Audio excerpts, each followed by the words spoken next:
today. Good morning, everyone. Welcome to the K-16 Central Coast Regional Collaborative Data Reporting Training Session for our post-secondary institutions. I'm John Carice. I'm the data team lead from Cabrillo College, and I'll be doing part of today's presentation along with John Leopold and Priscilla Fernandez. So let's get going. Welcome, everybody. Today's agenda is on the screen. We'll introduce you to our data team. We'll talk about today's meeting goals, what we want to accomplish today, also the importance and purpose of data reporting. We'll spend the bulk of our time talking about how to complete the data reporting form and survey, which Priscilla will walk you through. We'll then save time for Q&A. What I would like you to do when Priscilla starts the presentation is put your questions in the chat, and then we'll kind of cover those in the Q&A session. So as questions come to you, just put them in the chat. We'll talk about our office hours schedule, which is just coming up next week, and then remind you of the deadline for the data reporting, and then wrap things up. So next slide, Priscilla.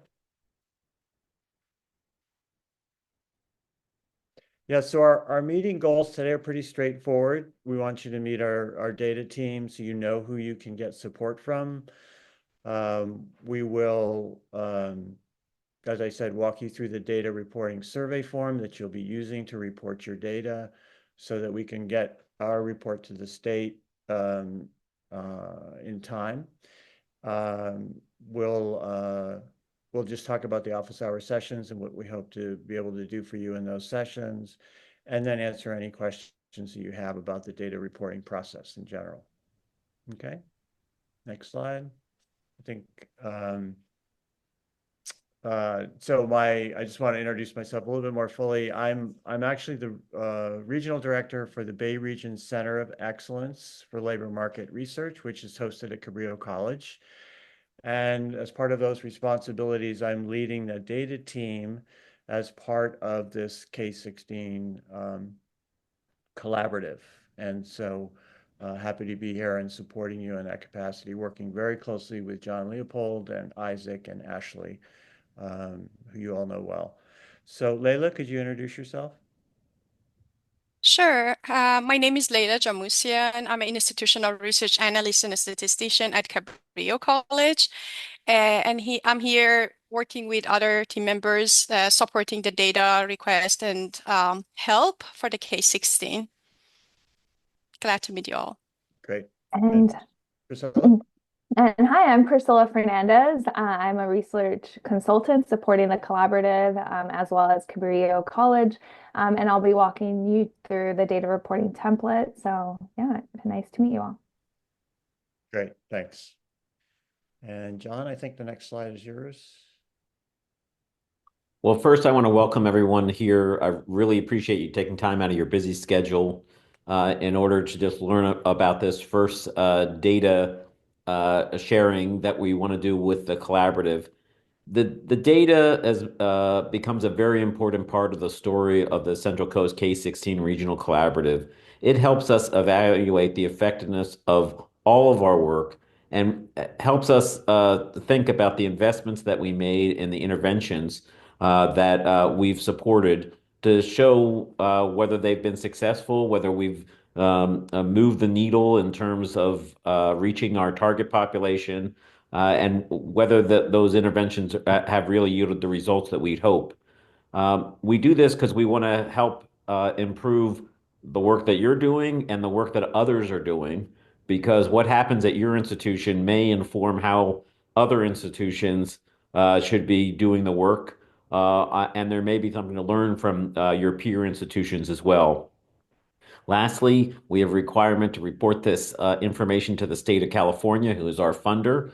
But more importantly, the data is really going to help tell the story for the long-term viability of the regional collaborative.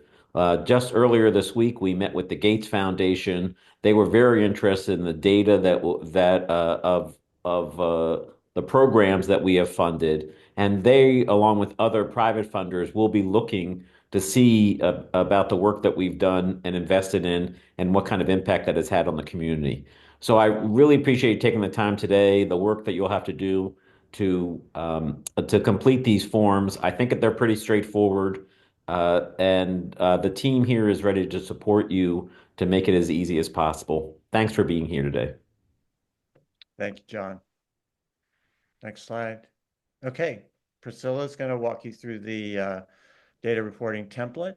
And as a just quick reminder, as she goes through this, as you think of anything you want to ask, please put it in the chat, and then we'll come back to that and do a Q&A session after she's completed her introduction and orientation to the data survey. So go ahead. Thanks, Priscilla. Yeah. So yeah, like John mentioned, we really want to make this as streamlined and as easy as possible for all of you. So please ask us any questions that you may have. What I'm going to do here is just walk you through different sections of the data reporting survey. We won't go through each of them, but I'm just going to point out some of the key components in the survey. So this is just the introduction for everyone. And what you'll see is after you move on from the introduction, there will be different survey sections that you'll be able to complete. We recommend that you complete these in sequential order, just because the first section you'll be selecting kind of the top codes or the zip codes that you'll use to define your pathway, which will subsequently inform what you're going to be pulling the data for. And you can also, however, click between sections. So that is really helpful in case you want to go back and you want to see different definitions. And the way each section is structured is we have definitions of the primary metrics that we're trying to obtain. And we've also provided recommended sources. I'll talk a little bit about that when I get to that page, but just want to note that that is something that is available there as well. So this is the path for the community colleges. And so like I said here, the first one, you will select the top codes that will be part of your pathway. So here I'm just providing a video. Like I said, you can click on the different sections. You can also just go to the next page to move forward. And what I want to show here that may not necessarily be super obvious is that there are three little bars, I guess, at the top left corner that allows you to move between sections. So you can click on the different ones, and that's where will be able to go back. So that serves as a navigation. So in this first page, you are selecting pathway aligned codes only. So these should be the codes that were funded as part of the collaborative in cycle 1. So for the community colleges, those will be the relevant top codes. For four-year institutions, these will be your zip codes. Now, something else I want to point out is that we have some top codes and zip codes listed here that, were identified previously. However, this list is not comprehensive. There may be top or zip codes that you use to define your pathway. And so that, like you saw there was a space to actually fill in what those zip or top codes are. So don't think that those that are listed should be the only ones that you are looking through. So the first section will really focus on course enrollment and pass rate. So here you're only focusing on courses that fall within that pathway. We provide here a definition. You will be providing the aggregate total number of students that were enrolled in all pathway aligned courses. So you're not separating these out by course. Throughout the data, you will also be reporting 2023 to 2024 data or earlier, unless we specify that we're asking you to provide some type of projection. Now, you might say, why are we asking about that year? That was before we implemented any part of the program. And really, this is meant to serve as a baseline before implementation to be able to see changes over time. So just noting that. If that data is not available, like I said, provide the most recent year available prior to 2023, 2024. And then throughout, please provide raw numbers, not percentages, whenever possible. Now we provide here a source for community colleges. We have Data Mart or Data Vista. However, some of this data you may have to acquire through your local research offices. Now, let's say that 2023, 2024 was not available. You only had 2022, 2023 data. So here you would just make sure that you let us know what academic year you used as your reference. And then also, if you did not use DataMart or Data Vista, or if you want to just provide the source that you use. So for example, if you used your local office, just note that so that we know for in the future which one you used. And just want to note, this is also in some ways to help you in the future know the process. So we do provide a space to include additional notes. So you may forget, in like 6 months, wait, what did I do? So that data will be available. So just want to note that. Okay, so here what I want to point out is you're providing aggregate number of students, like I mentioned, for the baseline year. You're also providing projected numbers for 2024, 2025, and 2025, 2026. So this is just an estimate. This isn't the actual data. And your best estimate, based on funding and increased efforts to increase resources for these pathways, what do you feel like would be those projected numbers?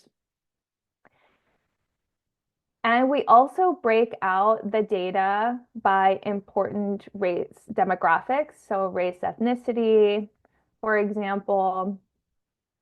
And again, remember, this is 2023, 2024. So the previous slide was course enrollment. Here we're looking at course pass rate, which we defined as students that pass these courses with a C- or better.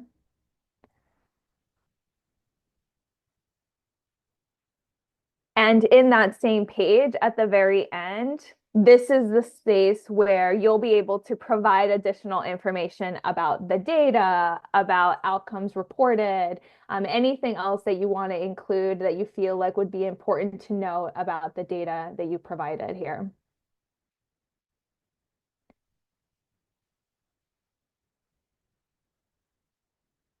Okay, so this is for community colleges specifically. So want to point out that for this definition, we're looking at pathway aligned majors or disciplines, including them as a space for you to fill in here below.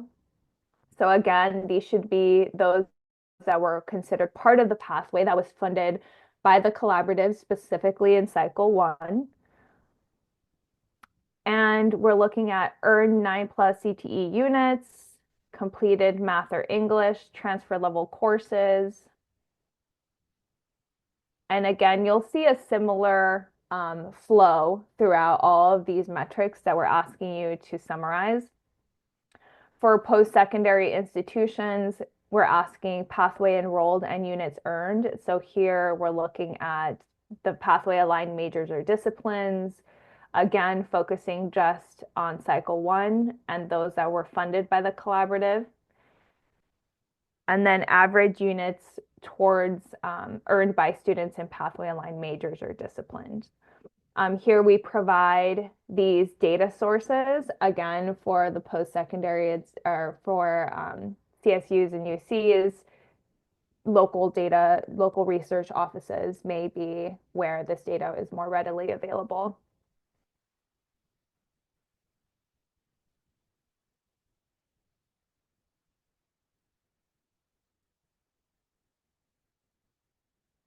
For UCs and CSUs, we're also asking about persistence and completion. So here you might say retention. So again, you are looking at the students who qualified based on this definition. So not necessarily then this and we're looking at it prior to there being funding for the collaborative for these pathways. So again, just kind of wanting to see what the change over time looks like. So here we're looking students who enrolled in a pathway. So that just means that they were in pathway aligned majors and stayed enrolled in that pathway the next academic year. So based on that criteria, what are those numbers? And the number of students who earned a degree.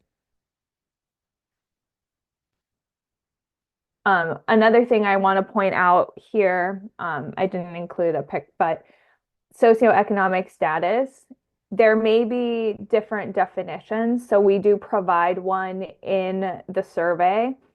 If there is a different definition for your institution, just please note that in the additional notes and make sure that we're very clear about how we're defining socioeconomic status. So economically disadvantaged, not economically disadvantaged is the way that we define it. And so just make sure to note that.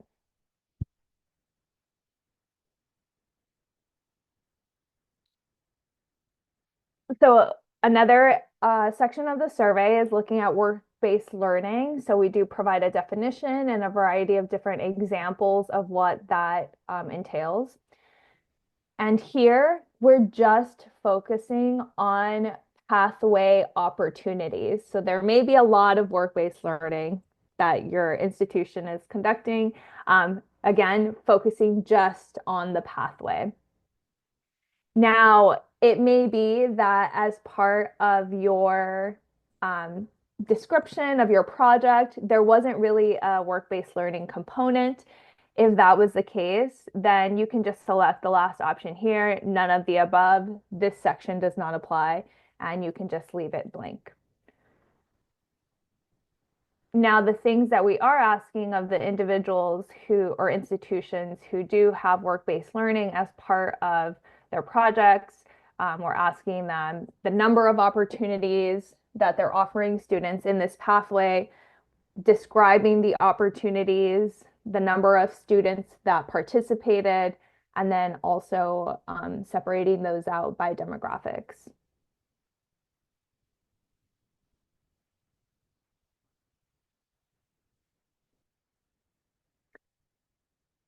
So then we get to the open-ended responses, which we're really excited to learn more about just how things have been going and all of your projects. So the first question here is highlighting, what are the activities and components planned for the grant? What have been your major outcomes and accomplishment that you've completed thus far?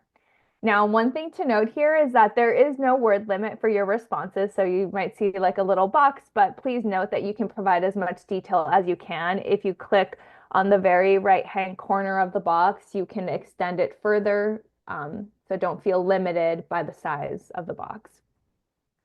We also really want to know any lessons learned, any challenges and/or concerns that you've encountered in administering your implementation grant thus far. Again, noting that there is no character limit. So after you complete these open-ended questions, there will be one last question where you will be able to provide any feedback for the collaborative.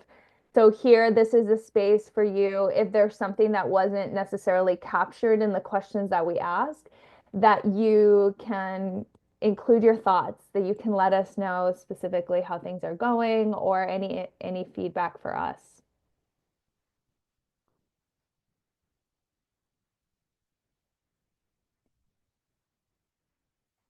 Now, some tips for completing the data reporting template, just planning ahead. We recommend gathering your necessary data prior to starting the survey. So some of you, all of you, should have received a Google Doc that lists all of the questions that are in the survey. So we recommend to just make a copy of that, where you can include notes, where you can tag individuals, but all of those, for full transparency, all of those questions are the ones that you'll see in the survey. And just want to note, like I said, we listed some sources, but much of the data will likely be stored locally. So just noting that. And then also, we are here to answer any questions. We've had questions come through, which have been really insightful and great already. But if you need support, if you're not sure about a definition, please reach out and let us know, and we can provide guidance on how to fill it out. Now, the deadline is coming up on January 23rd at 5 p.m. So that will be next Thursday. So like I said, you should have received your materials already and your unique link to your survey. And these are just the links for the survey questions that you can create a copy for.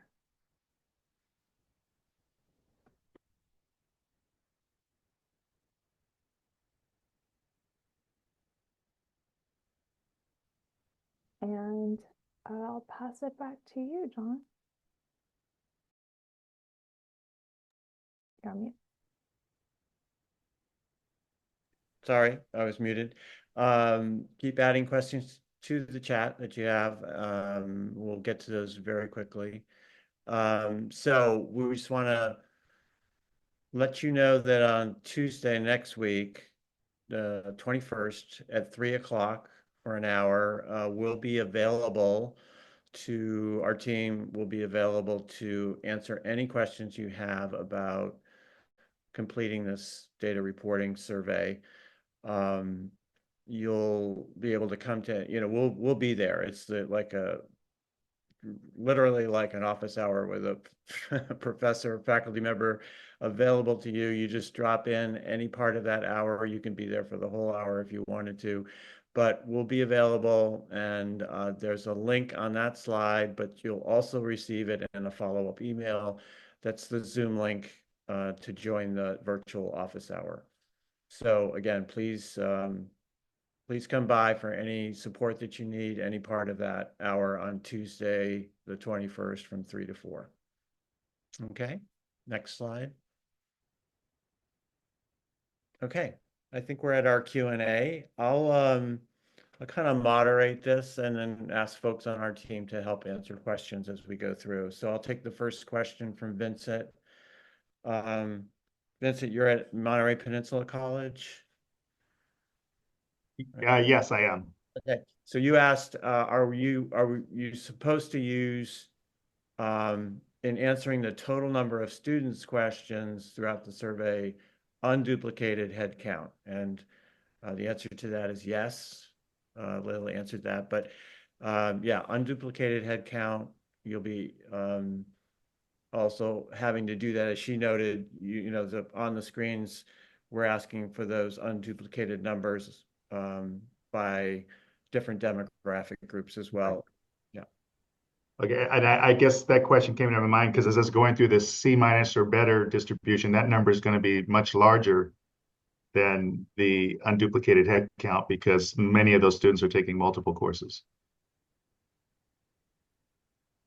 Yeah, it's a success, like on average, like, through the terms or the years that you're reporting. Mm-hmm. That's correct. It's unduplicated. And then for the CN, it's better for the completion and success. Okay. Matt, you asked, do we complete the survey separately for the two funded projects at Cabrillo at your college, health and engineering, or do we complete just one? So Yeah. John there were a couple of responses there, but John, you made an important point. We're really just reporting on cycle one funded project. Yeah, and is that health at Cabrillo? Is that what was funded in Yeah, cycle? that's helpful. That's a boneheaded question on my part. I No, wasn't no, thinking no, no, it's really good the because second. other folks probably also have a cycle two funded project, and so that's actually a good question to ask to help others. Um, John, What I think questions one thing that's a very good question. So, and Matt, if like for instance, or like other colleges like or institutions, if you have a project, like for instance, even in health, if you have like nursing department or dental hygiene, that they have like a separate, like, funding, so they should submit it, I think, separate because the answer for those questions also will be different. Um, explaining about like, how they're using the fund for like, nursing department, it's different from like the dental hygiene. So then it means that the survey needs to be submitted separate for under those healths. Well, that kind of gets to let's just think that through a little bit. That gets to the top codes that you pick when you're thinking about the question like Correct. who is being served with this funding in the way that you've designed your project, correct? Um, Leila? Yes, Yeah. yes, yes. Thank you. Yeah. Okay. So a follow-up Vincent asked on that is, do we also record certificates earned? Maybe I'll ask that to Priscilla so that, because it has to do with each screen is asking different information, right? And I asked that question because the focus seemed to be on degrees earned, and some of my health programs result band in a certificate uh, Yeah. versus a degree. Yes, I would say that we would also include certificates if that's where the program, if that's the Okay. completion of the program. So that's a good point. We can include that language. Yeah, and for now I was going to capture it in the comments, but okay. Yes, I will include that. Thank you. Okay, so was that, Priscilla, just to be clear, is that something you can make an adjustment before folks get their unique survey link? I can just make it right now and it'll just Okay. update the link. Be in there when you should see that then, Vincent and everybody, when you start your survey work. Okay. Matt asked for CTE and math English completions. Are we looking just at the 23-24 year or looking backward at their overall completion across various years? In other words, is it tracking 23-24 data only? And did they complete 9+ units in that year? Or is it asking, have they completed 9+ units based on 23-24 coursework and earlier coursework? I think it's the former. Is that correct? I can answer that question. Matt, the completed 9+ units, it means that CTE concentrators is just like a definition that how we define the CTE who are reporting. Like, some of the students, they're still enrolling in the CTE. They're not like, as a cohort, like who we're tracking. And maths and English completion, it means that during that academic year or the years before they completed maths or English in the past, before 2023, 2024. But so I want to be clear on what your answer is there, Sure. Lee. But in the form, you're going to go and look for data, and is it only the 23-24 data that you're looking for? I think Uh, that's what they're asking, Matt. Is that? yes. I think he's asking about Matthew. Well, Can let Matt Yeah, ask me yeah. about. Go ahead. Well, no, so I think I've got it from Layla's answer. So for the CTE completers data, you're looking at that year. Were they enrolled in 9 or more units in that particular academic year, which identifies them then as a pathway student who's taken the units. On the math and English, it's just saying, okay, of the people who are in the pathway in 23-24, how many have completed math and English whether that happened in 23, 24, or earlier. That's correct. Yeah. Right. Good.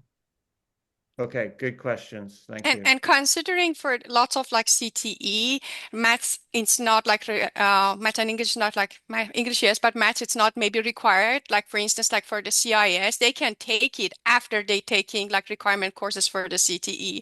So, but we're still like, recording like how many they took the maths in advance. And we're just focusing on those pathways that we identified in our Correct. data. That you're funded for with this collaborative, exactly. Yes. That's it,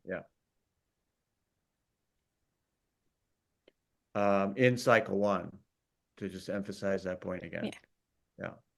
In the chat, let's put both the survey link, which that's the Google Doc where you can kind of begin to use your kind of collect your data, think about who you might need to get support from at your institution, maybe your institutional research office or whoever's kind of the data lead at your institution, and kind of get it all assembled, as Priscilla was saying, before you actually put it into the survey tool. And then the second link is the Zoom link that we'll use on January 21st at 3 o'clock if you want to come for additional support and ask any other additional questions. Okay. Priscilla, you just dropped in, is a different Google Doc for the 4 years? Yes. So the first one is for the community colleges, and then the second one is for the 4 years. Good. Thank you. Mhm. Okay. Any other questions come to mind right now as you're thinking about? Yeah, I have one. And this may be more the philosophical approach. Should we be including all the allied health pathways at our particular institutions, or just the ones that we have directed funds to in this grant? The And latter, just the ones you're using K16 collaborative funds for. okay, Those, and you should have in your project plan, you should have defined who are those, what pathway that is, and hopefully by a top code or zip code. right. No, it's just that as I looked at the menu of choices, I do have some of those pathways, but I have not necessarily directed funds toward those pathways. Right. For example, John, kinesiology. right. Right. No, this is a great clarifying question, John. We're just looking for the data is just reporting on those pathways that have been funded with the K16 funds, correct, John? That's correct.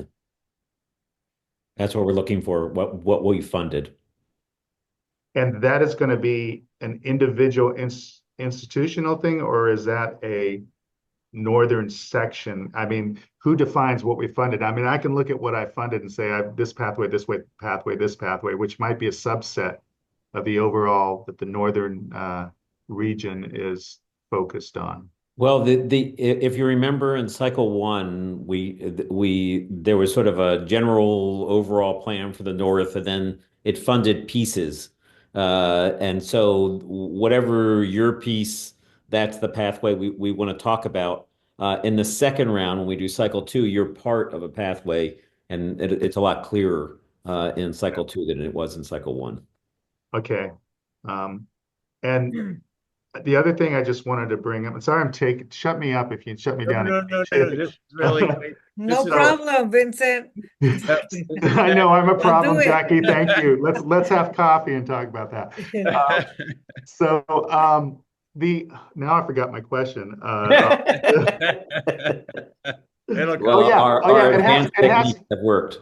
It has to do with work-based learning opportunities. And for my pathways, for example, nursing, meta, and dental, that's an intrinsic part of the curriculum already, clinical work. And so I guess when we're looking at it's hard to move the needle on that. It's with enrollment. If I increase enrollment, there's more clinical work required. And so I guess what I'm saying here is that for the healthcare pathways, for me, that needle doesn't move very much. We would think that that might be the case in other places as well, because we know that in choosing healthcare, we chose an impacted pathway, right? That takes a while to get into these programs. There are a limited amount of clinical placements, et cetera. But these are the questions we're asking for all of our pathways, and so we want to get it for the healthcare pathway. And there may be differences in the at the K-12 level that we haven't seen before, but there may not be a lot of movement at the community college level. Yeah, this is a great point. And Vincent and everyone, as use your open-ended um, quite, answers and to anything else you want to tell us, that's an example, Vincent, of something you could share, just how it may not move the needle as much and why, and that qualitative information may be very useful as we think about how we're going to report what's happened in this project. And it'll become more salient in cycle 2 when we're doing computer science and Right. engineering, where we're developing those internships. Okay. Yeah. I had a question, or maybe questions, comments, a little bit of everything. Sure.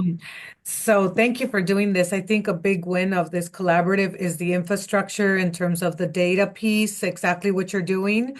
And so I would think that that's the bigger picture win, because in terms of actual implementation, as you know, we as colleges got very little funding, so it's really hard to say we moved the needle because of our 70 grand that we got, like that's just, I feel we want to be direct and very honest and candid about what resources were put into our colleges to move significant needles that take years to move.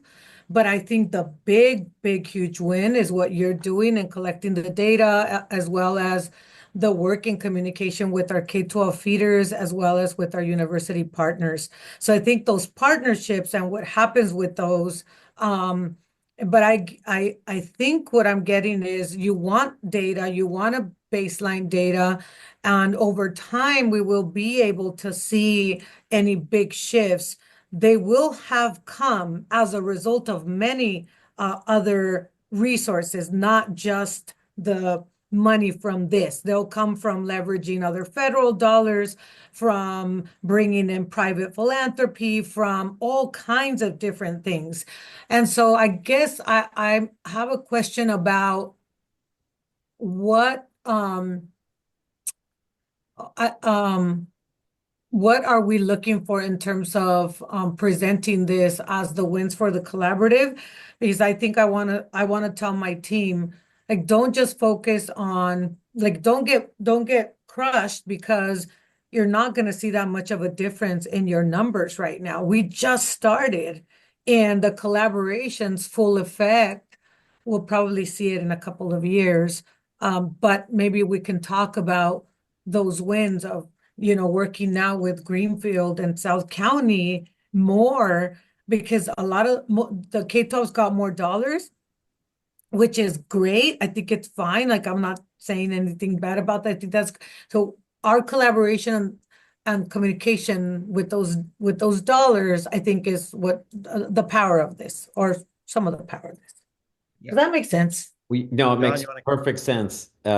First of all, for all of our investments, the short timeline that we have to the end of this grant, it is going to be difficult to show tectonic shifts in everything that goes on. You have 18 to 24 months to show things, and that's just it just we won't see that.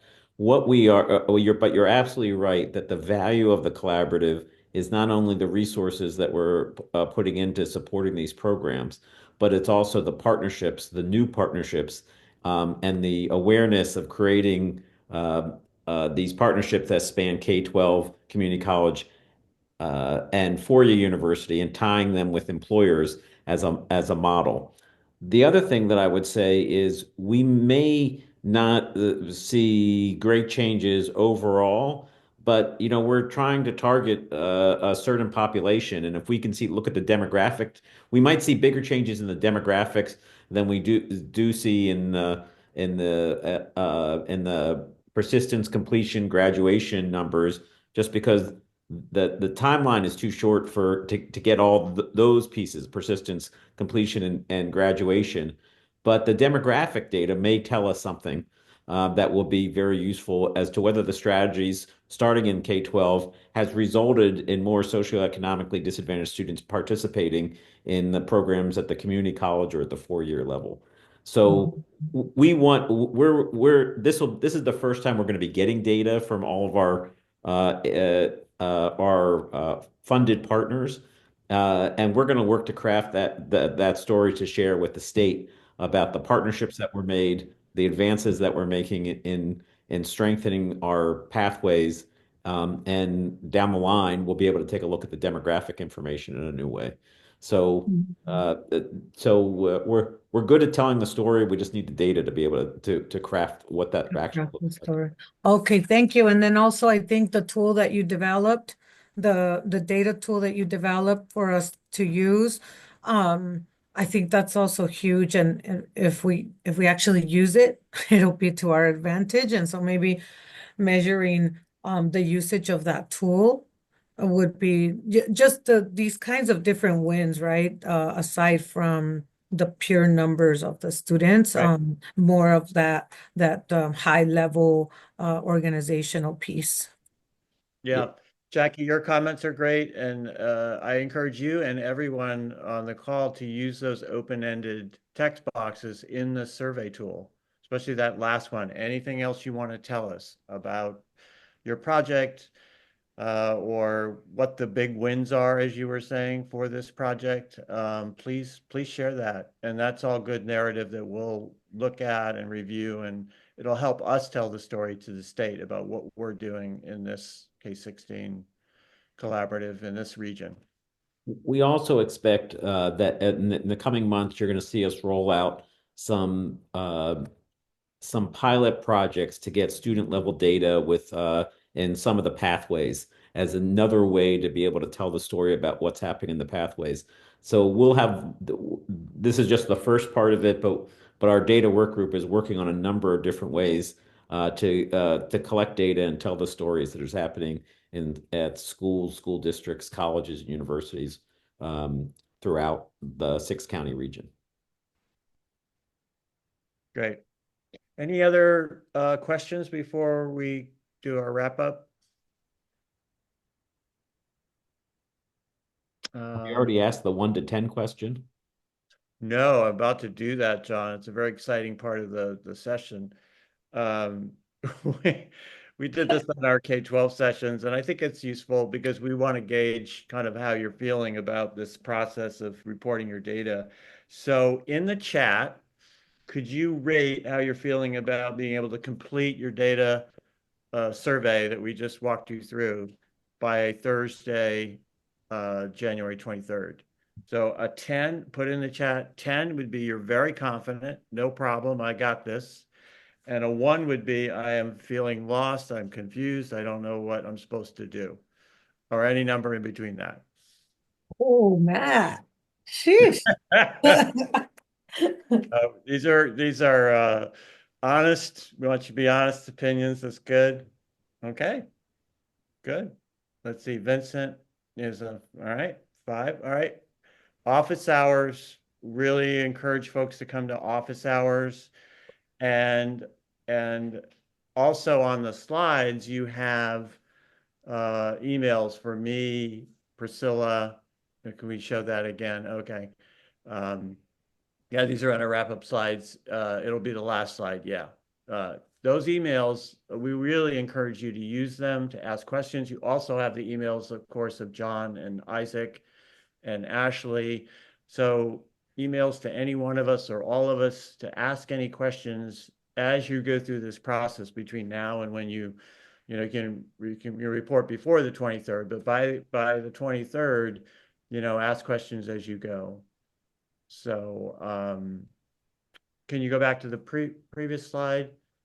Layla, who's our on the spot statistician, is that an average? That's the mean. Okay. Average. Yeah, Thank you. average. We could do the mode too, also, if you like, but no, that's pretty good. It's but I appreciate your honesty, and if anyone, wants, again, more help, office hours are a really important tool, but anything are, reaching out to us with email, and we'll get back to you quickly with answers. So just a few reminders: set aside that time, as Priscilla said, on your schedule to get all your data together, get support from your institutional research office or other folks that that have this data in-house to help you kind of get ready to use the data reporting form. Contact us if you need help. If you have questions along the way, come to office hours. And then the final reminder about submitting your data, it's on Thursday, January 23rd by 5 o'clock. It's kind of our deadline for you to report. Well, that will then give us a couple of weeks to look at everybody's input, the K-12s, the community colleges, the 4 years, and put together a data report, which will be sent to the state for their February 15th deadline. So, John, any final comments?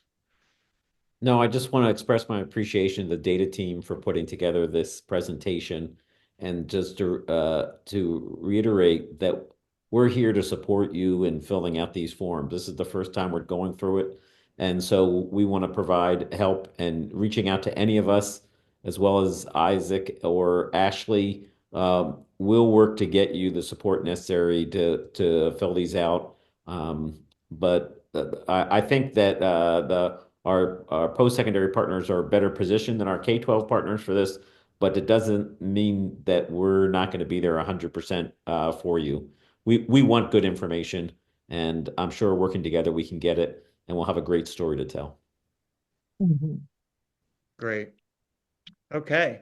Well, thanks everyone for coming and spending your time this morning with us.